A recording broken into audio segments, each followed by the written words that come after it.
Alrighty. Good evening, all you ST fans. My name is Alyssa, and I'm a Student Life Ambassador at JCCC. Tonight, we will be joined by two other Student Life Ambassadors, Mila and Michael. I have some fun discussions, Q&As, and activities, all Stranger Things themes, so let's get started. I hope all of you were able to take the Stranger Things character personality quiz. The link is posted on the JCCC Student Life Facebook if you have not. And this leads me to my first question. What Stranger Things character are you most like, and how do you see yourself as that character? Mila? So I got Joyce Byers, which I truly feel like is me because have the mama bear qualities and would definitely go through the upside down to another town, anywhere, and fight for my son, my friends, my family, and just do anything to get them out of whatever they needed out of. So in the words of Carly, Joyce is a BAMF. I will not count out that acronym. You guys need to figure it out yourselves. Alrighty. Well, I would say that my character was most likely 11. I think that I'm most like her just because she's a loyal friend. She'll always stick out for whoever, protect whoever that she loves and she trusts. And I think her heart is really big. Even though no matter everything she went through, she's still open to friendship, and friends don't lie, and I stand by that always. Michael, who did you get? When I took the quiz today, I got Hopper, Jim. I think that I'm like his character because I've experienced a lot,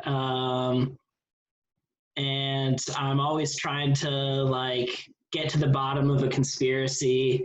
We've got similar Hawaiian shirt styles, and overall, I just I care about my city and my town, and I'm gonna do what it takes to police that.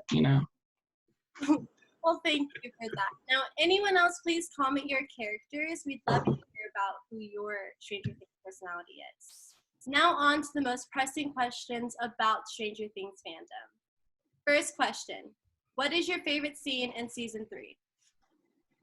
Take it away, Michael. Ooh, favorite scene in season 3. I like all of the scenes that take place in Starcourt Mall. I just love the lighting, just like the vibes. Every time they're in the ice cream shop.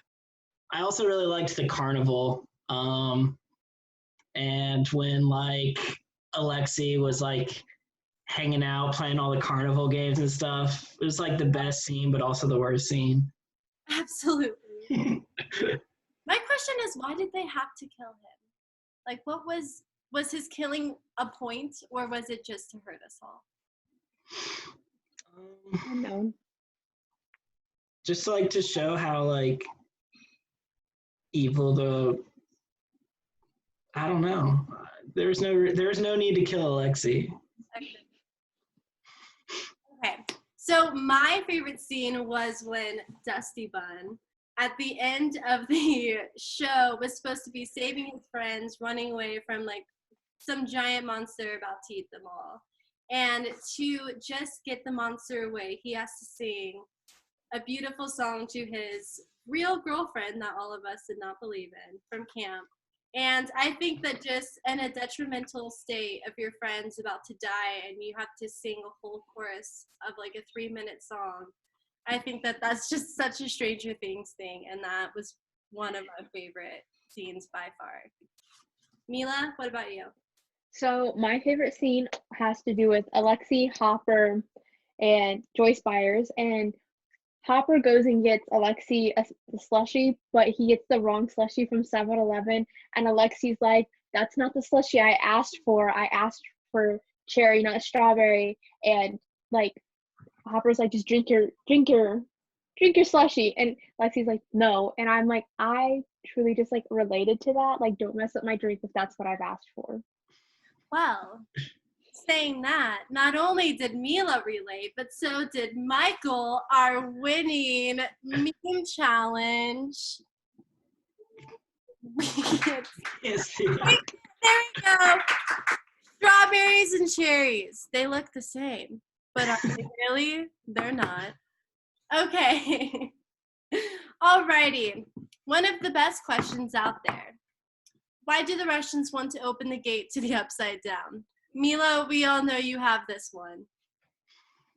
Okay, so you know how Russians always trying to get places faster? They open the portal to the upside down. Maybe they can time travel faster because they're always rushing around. You get it? You get it? They're just trying to open the portal to get places faster.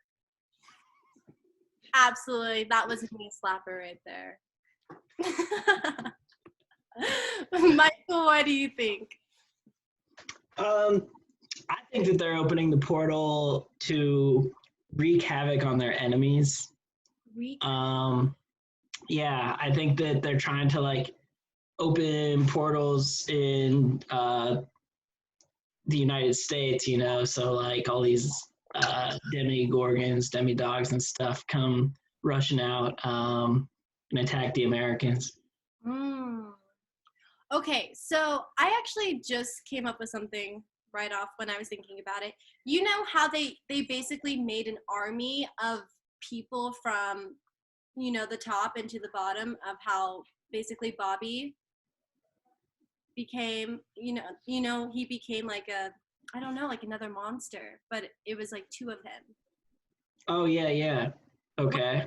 What if they make like a whole army of people like that to fight the people? Like one giant mind flayer thing? Yes. Weaponize people. That's what I'm thinking. They're all about that. I feel like that could be pushing it, but it is Stranger Things, so we never know. Okay, so who really is couples and BFF goals? Mila? So I actually think that Jonathan and Nancy Wheeler are couple goals because, you know, in season 3, Nancy could be losing it about the rat, but, you know, Jonathan's still there, still goes to that house with her, you know, still searches it out, like, tries to help defend her a little with the job, like, you know, is willing to risk his job for her, like, that, he wouldn't lay down his life, that's relationship goals, okay? Absolutely. Michael, what about you? There's so many good ones. I love all the relationships in Stranger Things, but I'm probably gonna have to go with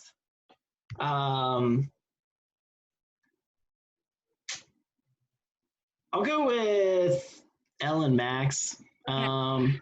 I think that they have such like a good, you know, she's like, Max is like Elle's first like female friend her own age, and like it's just like really cool seeing that friendship develop. I definitely, like when I was thinking about who I wanted to say, because I was thinking Elle and Max or Steve and Dusty, because I feel like their relationship was really fun, like, you know, mom and his little kid, you know, just having an adventure with each other. And I don't know about you, but I always used to be friends with kind of like the older kids. And so it was always fun when I got to hang out with them because I felt, you know, like so much cooler. I was doing different things. And I feel like you kind of grow up differently when you grow around people that are older than you. And you kind of get a different relationship dynamic there. So I think it's cool because I really related to that relationship that they had. And they were so funny. And so now to my other one. Okay, this is a good one. So how do you think 11 will gain her powers that she lost in season 3? This is a tricky one. Mm-hmm. You have to dive down into your sci-fi of what happened. I'm gonna go with X-Men-esque type of thing. I think that she will either find something in the lab that can make her more powerful, that can like generate her powers almost like they did in the beginning. Or I think that something so drastic will happen that the powers will just innately come out. Like someone that she truly loves or, you know, truly cares about is in danger and she needs to save him. I think that could happen. What about you? Either one? So I kind of hold the same view as your second idea. I think that power is still within her. I think that like kind of the common theme throughout the seasons is, we've been following them as they grow up. I think that she's like maturing and she's going to learn how to see her powers in a different light. And through that, she'll like understand how to control them better. And yeah. Mila? So also following the superhero line. Obviously, in a lot of superhero stories, they lose their superpower, but we all know that like their superpower is bonded to their DNA and everything. So even though they may not be able to, for a while, be able to show their powers or anything, it's never lost. And with the right willpower or the right experiment or kick that's gonna be needed, they can make it happen. So I think something will happen to someone really close to her, and she'll just step up to the plate and make it happen again. Kind of bouncing off that power question, if you had some specific power, what would that power be? I think I'll go first. Okay. I definitely would have mind control. Like, that's always been a power that I've always thought I could have, because I think that you could get anything with mind control. You know what I mean? Like, even if like you just want to go on a ride. Let's say like you want to go on the Patriot and you're like, hey, person in front of me, let me get to the front. You can get anything you want with mind control. All I'm saying. What about you? So I'm gonna go with probably teleportation, just because I love traveling. And how nice would it be that like when it's cold and snowy here, just teleport to a beach, enjoy dinner by the beach, enjoy the sunset, and then just come back home, like sleep in your own bed, never really have to worry about catching a plane, being late. I switch my power to that. I would rather teleport to a beach, because then you could just teleport to the front of the line. So yeah, I would be a teleporter as well. Exactly. Michael, what about you? Okay, I'm kind of torn between two powers. I mean, time travel would be super cool. But I feel like I don't want to mess with time, so I'm not going to pick that one. I'd really like to be able to like communicate with all animals. That would be fun. Yeah, just like be friends with all these different types of animals. And It would be very useful then, because then you could speak to the monsters in the Upside Down. that too, yeah. I'd be like, why are you even, messing with us? Maybe their home's in danger. We never know. Yeah, exactly. Could be a diplomat between the Upside Down and Earth. Sometimes only monsters act out because they feel like they're in danger, honestly. Hurt people hurt people. People hurt people. Okay. Back to people being hurt. If you could bring back to life any character that has died, Billy, Barb, Bob, Alexi. I remember, now I know, going back to the Bobby question, Bobby is really Billy. Sorry. Yeah, that's what threw us. Okay, I threw you guys off because you looked like it was like, it's Billy. Yeah. I was thinking about that for like several questions after. I was like, who the heck is Bobby? I figured out once you said it, I was like, does she mean Billy? But I was like, I'll play along. Okay. I thought she meant Bob. I did. Okay, guys, who would you bring back to life? Michael, I feel like you got this one. Yeah, Barb. 100%. My girl Barb, she didn't deserve to die so early. She could have come in so handy. We didn't even get to see her character develop, but she was like already the voice of reason. You're right. Yeah. Like, I feel like those people are really dismissed sometimes. Mm-hmm. She was there for her friend through and through, stayed.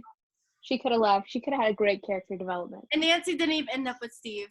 So Barb died for no reason. Exactly. Yeah, Nancy. I don't know. Okay, this is why I would bring back Alexi. So I fought between Billy or Alexi, but I think Alexi, because he was Russian, he could have really helped in season 4, or even like figure out kind of what the Russians are thinking about like opening the Upside Down, and like that's honestly one of the reasons why I think he was killed. It's because he seemed like he was working with the Americans now, and so he would have been a very essential character.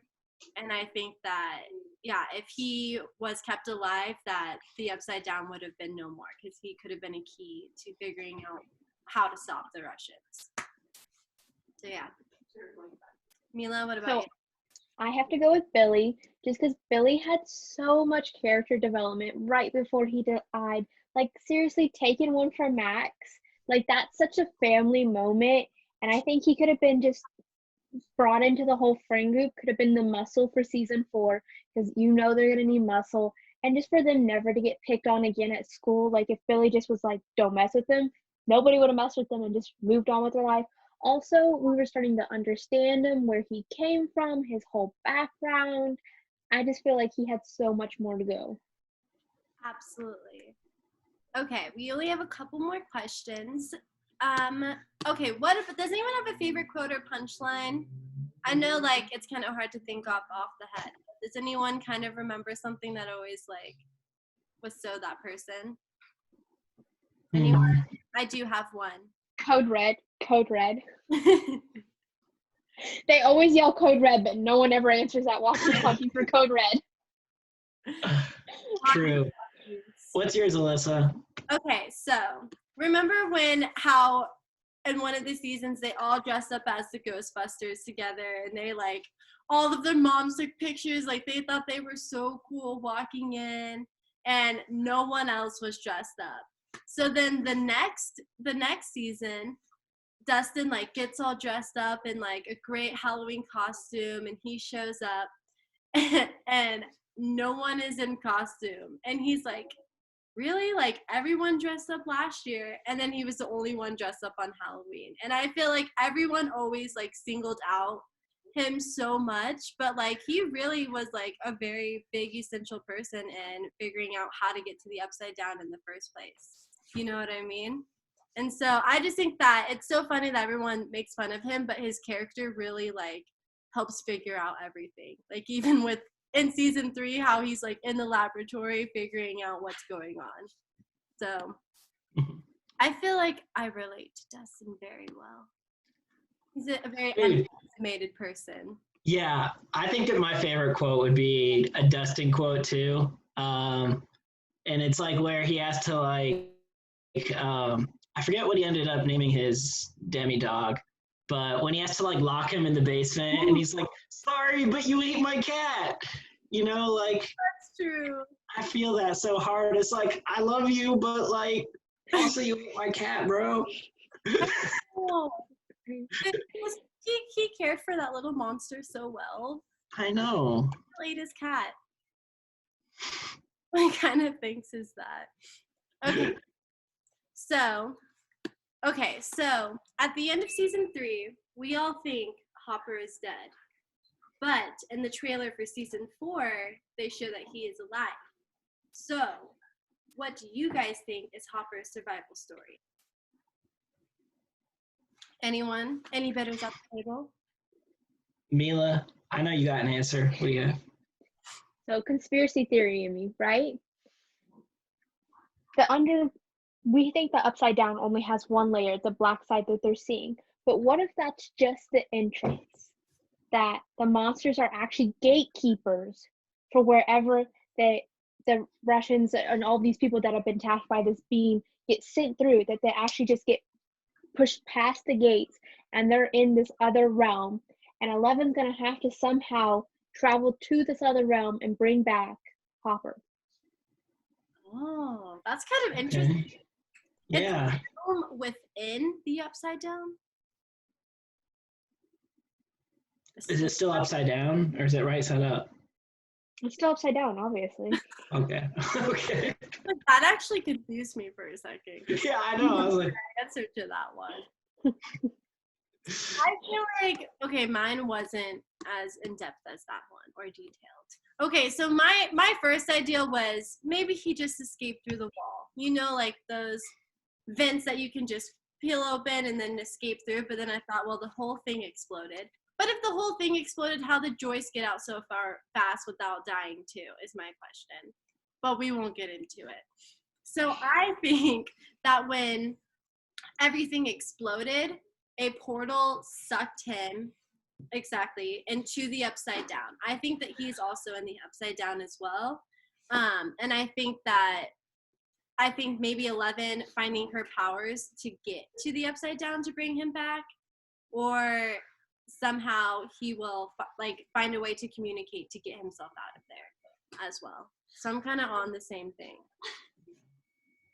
Michael? Yeah, my idea is pretty similar. I think the particle beam, it's what opens the Upside Down, and so like the beam hits him, and somehow it like affects his quantum makeup, and he ends up in the Upside Down. Is quantum makeup is that something that's real, or did you just come up with that? I mean, from other superhero stories, Yeah, it's a very imprecise way to describe something that could be real. Alrighty, guys. Well, time is running down. I do want to leave you with this one last question. I'm going to give Mila and Michael both 30 seconds to answer, so you guys have to think quick. If you had a chance to write a scene in season 4, what would you write? I will go first. Okay, so the last episode of season 4, the episode would be called The Wedding. This episode would feature Hopper and Joyce Byers getting married. I would write in the proposal scene of how Hopper would propose. With help from the kids, create a romantic scene with the lights at the cabin in the woods that Elle and Hopper stayed at in season 3. They walk into the cabin. To her surprise, the ABC lights are hung up. The lights just start flickering, just like Willow trying to communicate with her from the Upside Down. She is so confused, why has this happened? Is the Demogorgon coming? What is going on? But no. All of a sudden, you start to see a W flicker, then an I flicker, then an L, then another L. All of a sudden, she is reading these 4 words out. Will you marry me? The words out loud slowly, then she looks over and sees Hopper down on one knee. A ring flies through the air. He catches it and opens it up and asks Joyce Byers to marry. End of scene. That is beautiful. Beautiful. I'll cry if that happens, though. Yeah. Okay, who's next? So I just want a chill scene. All these friends have been through so much, and then we ended season 3 with their goodbyes. But I thought these kids deserve just to sit down, have a good, a good hangout, maybe by the fire after they get Hopper back. Just sit, chill, talk about your feelings, bond. They just deserve that. I think that would be a scene I'd write in. Okay. I would go with the number kids, 11, all of her siblings, family reunion episode with all of them. They'd rent out, I don't know, a church or something, and have some sweet potato casserole, some ribs, just typical family reunion stuff. They all share their powers and stuff. Do you think that 11 is the last number?